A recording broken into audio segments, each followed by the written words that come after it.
आपलं स्वागत. पाहूयात आजच्या ताज्या घडामोडी. चंदूर तालुका चिकोडी येथील श्री मरगुबाई देवी व बिरेश्वर देवाच्या यात्रेनिमित्त गुरुवारी झालेल्या भव्य बैलगाडी शर्यतीत लाटवाडीच्या सचिन यांनी प्रथम क्रमांकासाठी असलेले 21,001 रुपये व ढाल असे बक्षीस पटकावले. द्वितीय क्रमांकासाठी असलेले 15,001 व ढाल हे बक्षीस लाटवाडीच्या विशाल मद्यापगोळ यांनी पटकावले.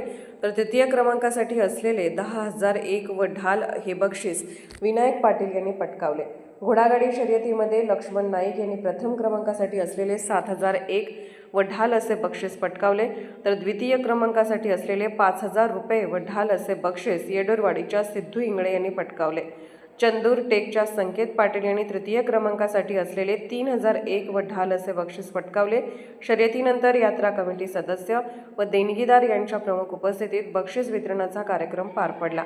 यावेळी युवराज पाटील, अनिल पाटील, अशोक जमदाडे, आप्पासाहेब पट्टणकुडे, अमोल जमदाडे, श्रीमंत गुरव, चंद्रकांत पाटील, शशिकांत पाटील, श्रीकांत पाटील, गोपाळ मगदूम, चेतन कांबळे, मल्लाप्पा धनगर, संतोष कुंभार, चंद्रकांत कृष्ण पाटील, जयपाल बेडगे, मारुती कांबळे, बाबासाहेब बेळुरे, अमोल खाडगे, कृष्णा सौदे, बाहुबली बेडगे, मल्लिकार्जुन निर्वाणी, गणेश कांबळे, आनंदराव पाटील, कृष्णा कांबळे, बाळकृष्ण पाटील, अभिजित पाटील यांच्यासह यात्रा कमिटी सदस्य व ग्रामस्थ उपस्थित होते. राजकीय, सामाजिक, आर्थिक असा सर्व घडामोडींचा आढावा पाहायला विसरू नका SB न्यूज चॅनल आणि नक्कीच सबस्क्राईब करा.